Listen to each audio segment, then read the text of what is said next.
여러분, 시편을 보면 참 다양한 내용의 시편들이 있습니다. 오늘 시편의 내용은 저주시라고 하는 시편이고, 이 시편을 해석하기 가장 난해한, 가장 어려운 시편 가운데 하나라고 그렇게 꼽습니다. 오늘 우리는 오늘과 내일에 걸쳐서 이 저주시인 시편 109편을 우리가 함께 보게 되어질 텐데요. 여러분, 내용들을 면밀히 살펴보면 그 내용이 민망할 정도로 참 많은 저주를 퍼붓고 있어서 성경에 이런 내용까지 있어야 하는가라고 의아할 정도입니다. 사도행전 1장 말씀에 의하면은요, 이 시편의 저자가 다윗으로 추정되어지고 있는데, 그냥 단순히 자기에게 해코지한다고, 야, 나 이렇게 고통받았다고 이렇게까지 저주할 수 있나 할 정도로 여러 가지 많은 의문이 생기는 겁니다. 또 성경에는 주님께서 우리에게 이렇게 가르쳐 주셨잖아요. 원수를 내 몸과 같이 사랑하라고. 오히려 원수를 사랑하라고 가르쳐 주셨는데, 오늘 이 시편의 저자는 원수를 사랑하기는커녕 원수를 향하여서 반드시 망하게 하시고 저주받게 하시고 그들이 이 땅에서 끊어지게 해달라고 기도하니 조금 당황스럽습니다. 시편 109편의 내용을 근거로 수많은 사람들이 이 말을 이렇게 인용해요. 근데 잘못 이용해요. 우리가 살아가다 보면 참 속상하고 나에게 해를 주는 사람들 있잖아요. 그럼 그들을 향해서 이 기도문을 가지고 그대로 읽습니다. 하나님, 누구누구가 나에게 이렇게 힘들게 하고 어렵게 했는데요, 하나님, 악인이 그를 다스리게 하며 사탄이 그의 오른쪽에 있게 하시며 하면서 나를 힘들고 어렵게 했던 사람들을 향하여서 이 저주의 기도를 갖다 막 퍼부으면서 그렇게 기도하는데, 글쎄요, 그게 좀 바른 하나님 앞에서의 모습일까요? 오늘 이 말씀을 우리 좀 깊이 한번 생각해 보고자 합니다. 여러분, 시편 109편은요, 그 내용의 초점이 어떤 특정한 무리 혹은 특정한 어떤 개인에게 맞추어져 있지 않습니다. 이것이 이 시편 109편을 풀어가는 아주 중요한 클루, 실마리가 되었습니다. 철저히 누구에게 맞춰져 있느냐? 하나님께 맞춰져 있는 거예요. 내가 무슨 일을 겪었습니다. 그리고 내 원수가 나에게 이런 짓을 했습니다. 그놈이 얼마나 나쁜 놈인지요, 또 내가 얼마나 억울한지요, 이런 것에 초점이 맞춰져 있지 않습니다. 어디에 초점이 맞춰져 있느냐? 하나님께 초점이 맞춰져 있다는 거예요. 물론 시편의 기자는요, 자신이 어떤 일을 겪고 있고 또 원수가 무슨 일을 했는지는 이야기는 하고 있습니다. 그러나 시편 109편은 시편 기자가 이 세상에서 억울한 일을 호소하고 그 문제를 해결하는 것에 초점이 있지 않습니다. 답을 자기가 갖고 있지 않다고요. 철저히 하나님이 누구신가, 그 하나님께 지금 초점이 맞춰지고 있어요. 그래서 1절에 보면은요, 내가 찬양하는 하나님이요, 하나님 잠잠하지 마옵소서라고 기도하고 있는 모습입니다. 즉, 하나님께서 이 모든 상황을 알고 계시고 이 모든 상황을 하나님께서 주관하시고 하나님께서 해결하신다. 그리고 그 해결하실 분이 바로 하나님이라고 하는 사실을 나는 압니다. 그러므로 맨 처음을 어떻게 시작하냐? 나의 찬양하는 하나님이요, 이렇게 시작하는 겁니다. 오늘 시편을 통하여서 우리 하나님의 어떠하심, 우리 하나님의 성품과 하나님이 누구신지 우리가 함께 발견하기 원하는데요. 첫 번째, 하나님은 어떤 하나님이시냐? 결국 우리로 하여금 그 하나님을 찬양케 하시는, 다시 말하여서 찬양받기에 합당하신 하나님이시다라고 이야기하고 있습니다. 그러면서 1절에서부터 시작하여서 5절까지는 하나님 역사하시옵소서, 하나님 행동하여 주시옵소서, 하나님의 일하심을 간구하는 내용입니다. 자신이 얼마나 억울한 일을 당하고 있으며 악인들이 얼마나 나쁜 짓을 하고 있는지, 그것보다는 하나님, 그 차원에서 그치는 것이 아니라 하나님 일하여 주십시오, 하나님 움직여 주십시오, 하나님의 행동을 촉구하고 있는 거예요. 하나님, 이 상황에서 하나님이 일하셔야 합니다 라고 표현되어지는 것이 1절에서 5절입니다. 그리고 오늘 본문이 뛰어넘어가는데요, 6절부터 시작해서 내일 본문까지입니다. 20절까지는 하나님은 공의의 하나님이시고, 그리고 하나님 그 공의를 간구하는 그러한 기도로 기록되어져 있습니다. 그런데 그 내용들이요, 6절부터 시작해서 20절까지 내용들이 참 기가 막힙니다. 이 세상에서 당할 수 있는 가장 비참한 일들을 다 언급하고 있어요. 그런데 이렇게 비참한 일들을 그 악당에게 허락하시는 분이 누구시냐? 바로 하나님이라는 거예요. 그리고 내일 본문이지만 20절을 보게 되면 여호와께 받은 보응이다. 그들의 행한 대로 그들이 얻게 되어진다. 심은 대로 거두게 되어진다. 이것들을 허락하시는 분이 하나님이십니다 라고 그가 하나님 앞에 간구하고 있습니다. 그리고 마지막 부분은 21절부터 시작해서 31절까지 다시 한번 하나님의 도움을 간구하고 있는 거예요. 여러분, 이처럼 시편 109편 오늘과 내일에 걸쳐서 우리가 함께 살펴보게 되질 텐데, 우리는 계속해서 어떤 나에게 벌어진 상황, 그가 누구인지, 또 내가 어떤 억울한 일이 있는지, 이것이 아니라 누구에게 초점이 맞춰져 있다고요? 하나님께 초점이 맞춰져 있다고 하는 겁니다. 이것이 오늘 시편 109편을 푸는 아주 중요한 실마리가 되었습니다. 1절 보실까요? 내가 찬양하는 하나님이여 잠잠하지 마옵소서. 결국 하나님께서 이 모든 것들을 갚아주시고 심판하시고 하나님의 정의를 나타내 주십시오 라고 고백을 한다면, 사실은 이렇게 해야 돼요. 심판하시는 하나님, 결국 악을 무찌르는 하나님이여 잠잠하지 마옵소서, 이렇게 이야기해야 되거든요. 그런데 오늘 시편의 기자는 그렇게 이야기하지 않습니다. 정의 하나님, 공의 하나님, 심판의 하나님, 이것이 아니라 하나님을 어떻게 이야기하느냐? 나의 찬양하는 하나님이요, 내가 찬양하는 하나님이요, 결국 찬양받기에 합당하신 하나님이요 라고 하는 거예요.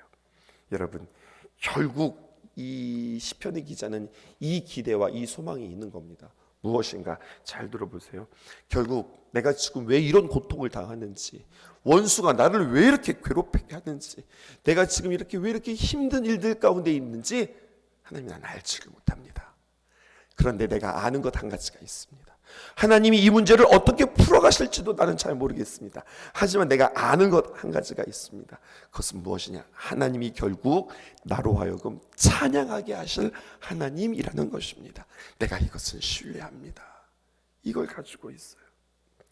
여러분, 제가 참 좋아하는 말씀이 있어요. 오늘 말씀을 묵상하는데 생각나게 되었던 말씀이 고린도전서 13장 12절에 있는 말씀이에요. 우리가 지금은 거울로 보는 것 같이 희미하나, 지금은 희미합니다. 그 당시에 거울이 어떤 거울이라고 여러분들에게 말씀드렸죠. 지금은 거울을 보는 것처럼 참 희미합니다. 도대체 이게 뭔지 알 것 같으면서도 모르겠고, 모를 것 같으면서도 알 것 같고, 정말 내가 잘 모르겠습니다. 하지만 지금은 모르나, 지금은 희미하지만 그때, 반드시 그때가 올 것입니다. 그때에는 얼굴과 얼굴을 대하여 볼 것이요, 지금은 이게 지금 대꾸입니다. 지금은 내가 부분적으로 알지만 하나님, 그때 말입니다. 하나님께서 일하시고 나로 하여금 알게 하시는 그때에는 주님께서 나를 아시는 것처럼, 하나님 나를 얼마나 잘 알고 계세요. 하나님 나를 너무나도 잘 알고 계시잖아요. 그것처럼 나도 이 모든 상황들에 대하여, 내가 만난 일들에 대하여서 아는데 어떻게 알게 될 것이냐? 온전히 알게 되어질 것입니다. 오늘 이 귀한 고백이 저와 여러분들의 고백되어지기를 원합니다. 그러니까 우리는 누구에게 계속해서 초점을 맞추는 거예요? 하나님이 일하십니다. 하나님이 역사하십니다. 하나님께서 갚아주십니다. 고백하는 거예요. 그리고 지금 고린도전서 13장 12절이죠. 그래서 그 다음 나오는 말씀이 고린도전서 13장 13절에 있는 말씀. 그런즉 믿음, 소망, 사랑, 하나님에 대한 믿음이 있고요, 하나님에 대하여서 내가 소망을 품고 있고요, 내가 더욱더 하나님을 사랑합니다. 이 중에 세 가지는 항상 있을 것인데 그 중에 제일은 하나님 사랑입니다. 이렇게 그가 고백하는 거죠. 그리고 하나님을 사랑하는 사람은요, 그 누군가에게도 믿음을 갖게 되어지고, 그 누군가에게 소망을 갖게 되어지고, 그 누군가를 사랑할 수도 있게 되어진다는 겁니다. 다시 한번 1절 보십시다. 내가 찬양하는 하나님이요, 그러므로 하나님 잠잠하지 마소서. 2절 그들이 악한 입과 거짓된 입을 열어 나를 치며 속이는 혀로 내게 말하며 3절 또 미워하는 말로 나를 두들고 까닭없이 나를 공격하였습니다. 이렇게 지금 하나님 앞에 하나하나 다 이루고 있어요.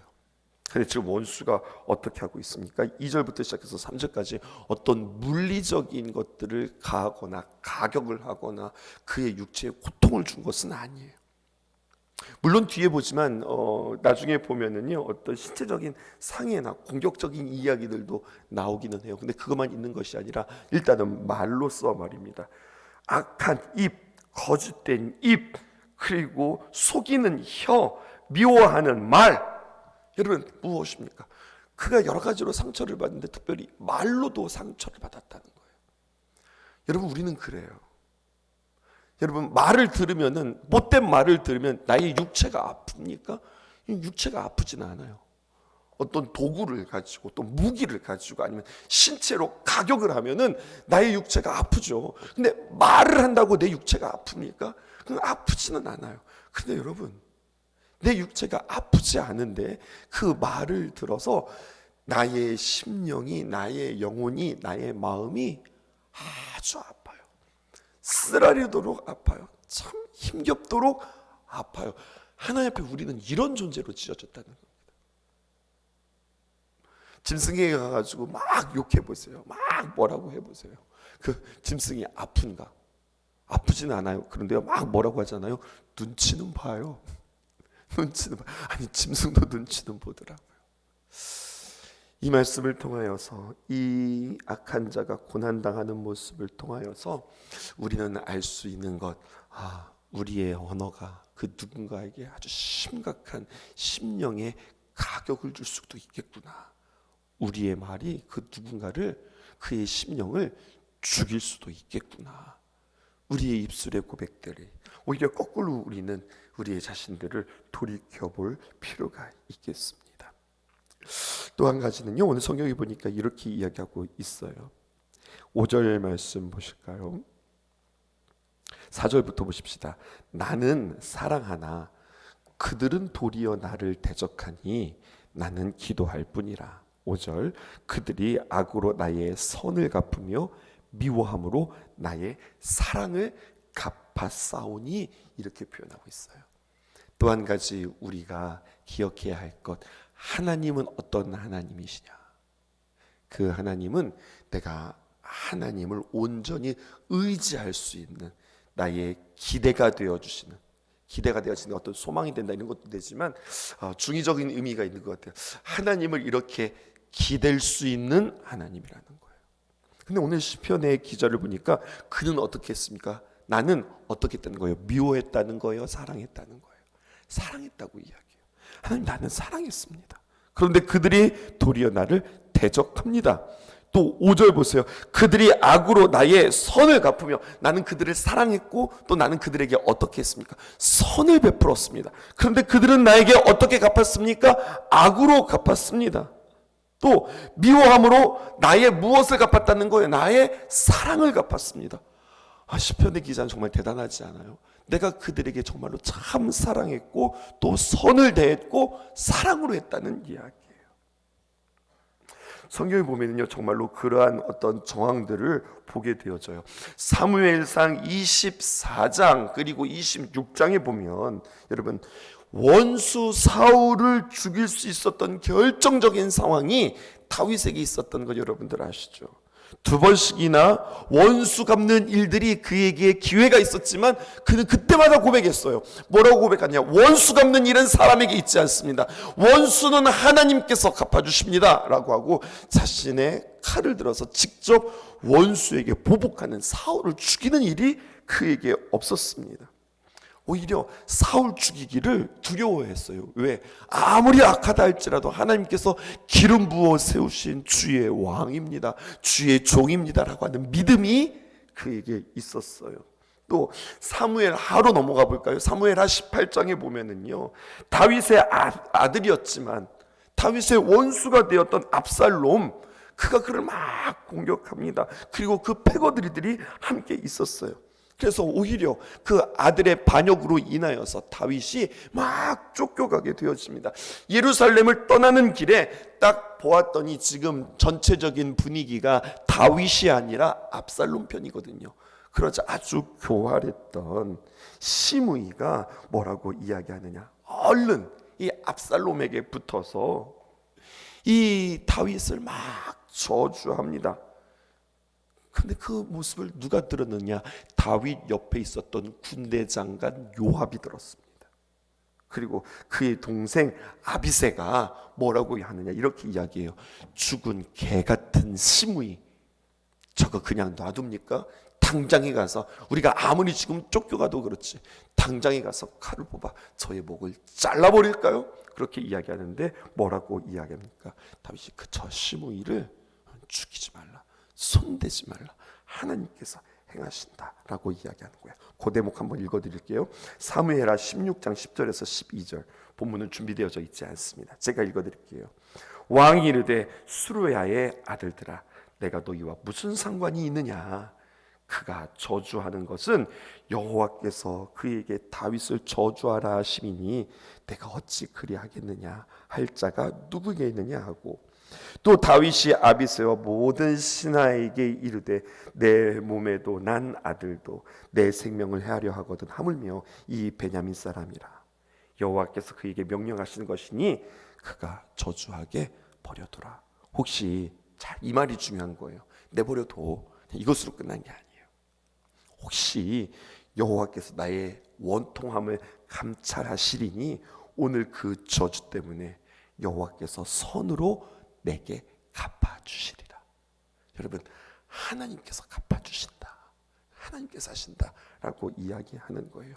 그러므로 하나님은 어떤 하나님입니까? 오늘 세 가지 하나님 발견하자고 그랬는데, 첫 번째, 결국에는 우리로 하여금 찬양하게 하시는 하나님이라고 한다면, 두 번째, 하나님은 어떤 하나님이냐? 결국 그 하나님을 의지할 수밖에 없다는 거예요. 그러니 오늘 이 시편의 기자는 결국 어떻게 고백하는 줄 아십니까? 아주 위대한 고백이 오늘 시편 3절에 기록되어져 있습니다. 이렇게 기록되어져 있습니다. 다시 한번 이렇게 기록되어져 있어요. 3절 보실게요. 4절입니다. 시작.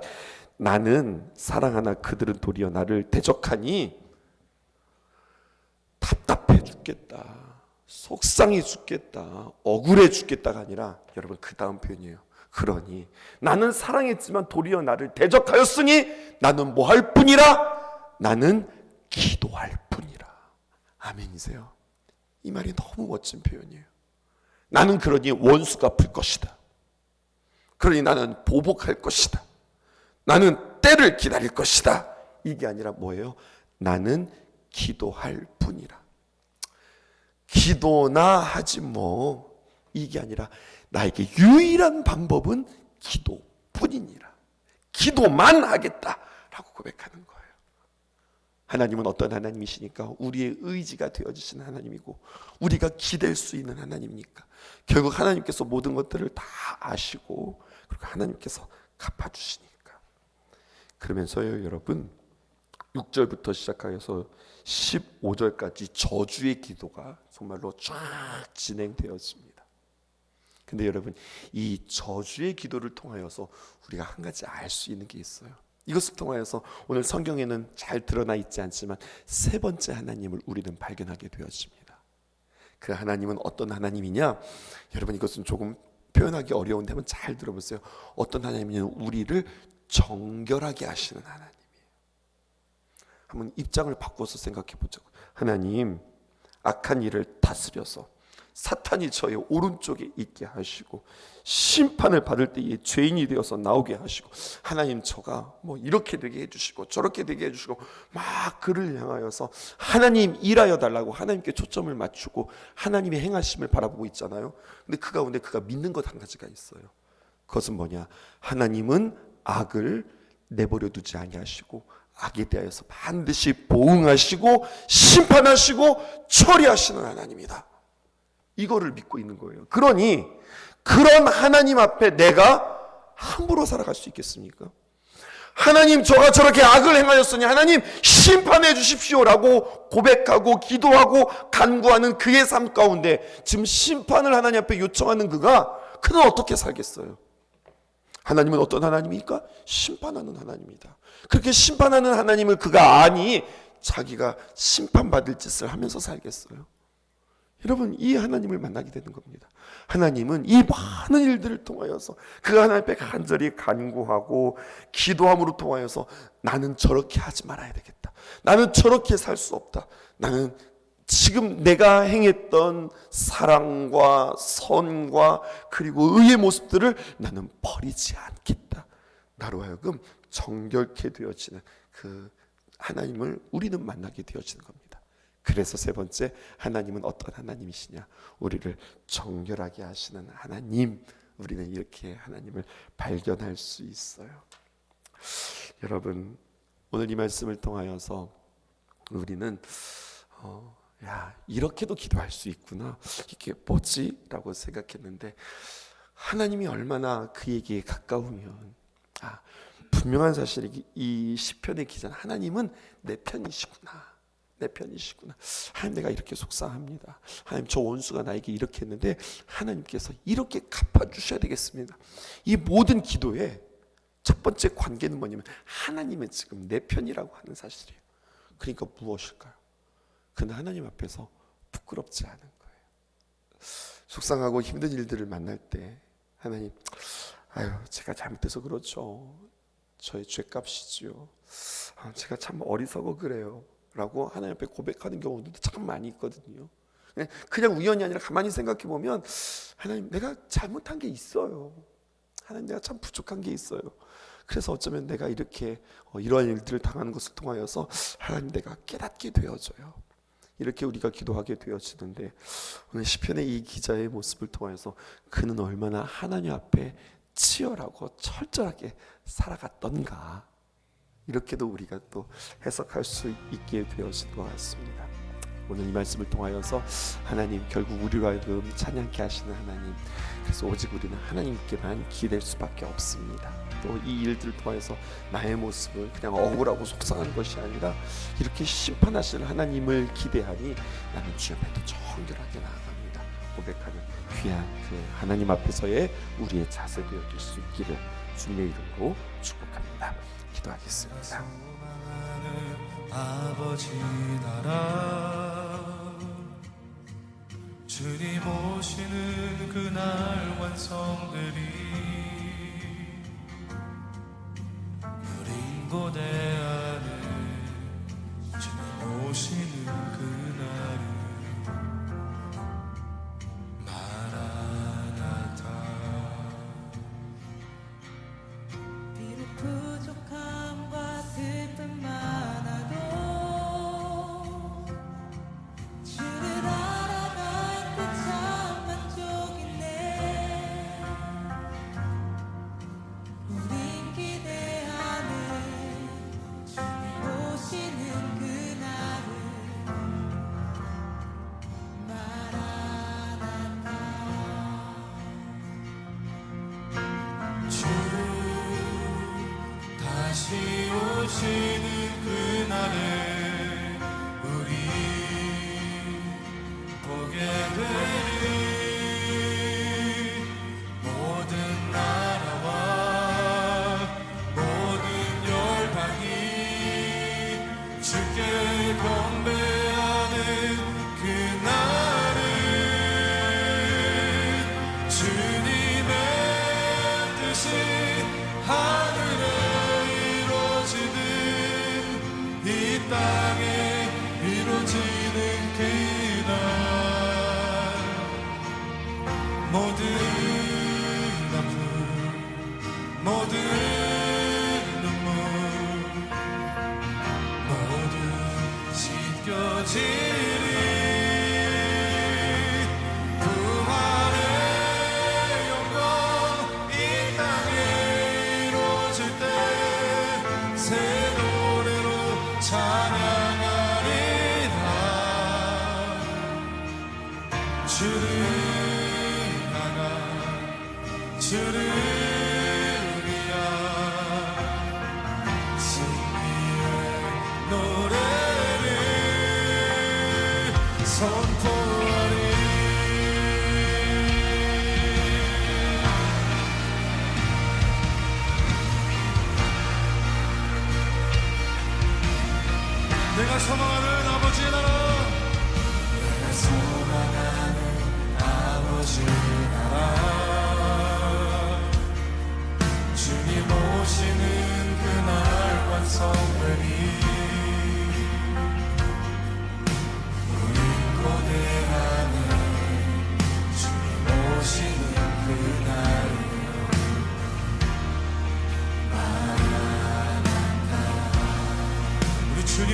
다시 오실 주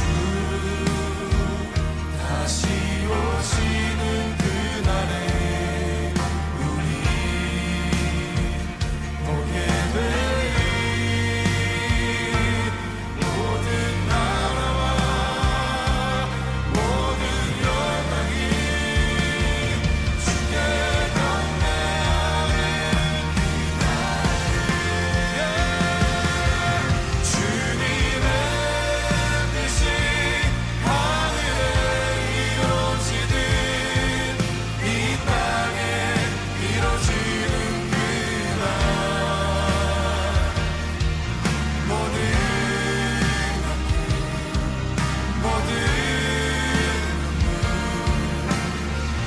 모든 찢겨지리 부활의 영광 이 땅에 이루어질 때 새 노래로 찬양하리라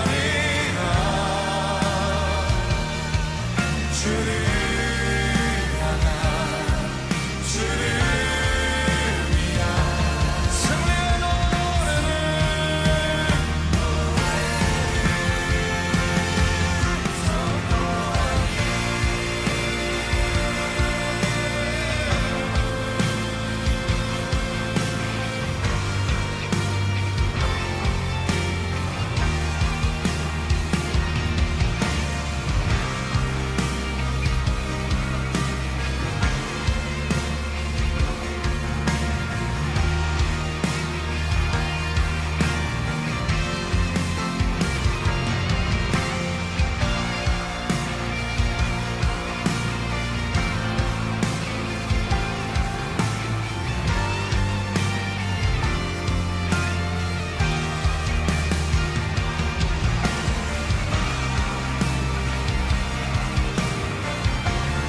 우리 주님 오실 다시 그날을 기다리는 우리 모든 예배자 여러분 함께 선포합니다. 주님의 뜻이 하늘에 이루어지듯 이 땅에 이루어지는 그날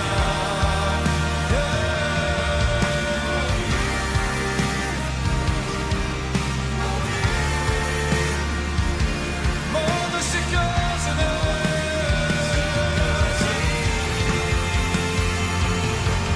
부활의 영광 이 땅에 이루어질 때 새 노래로 찬양하리라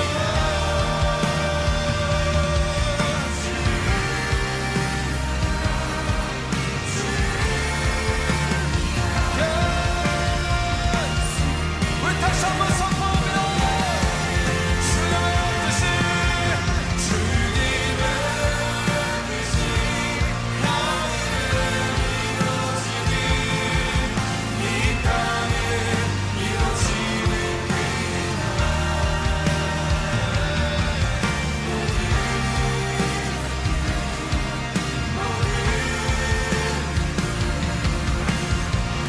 모두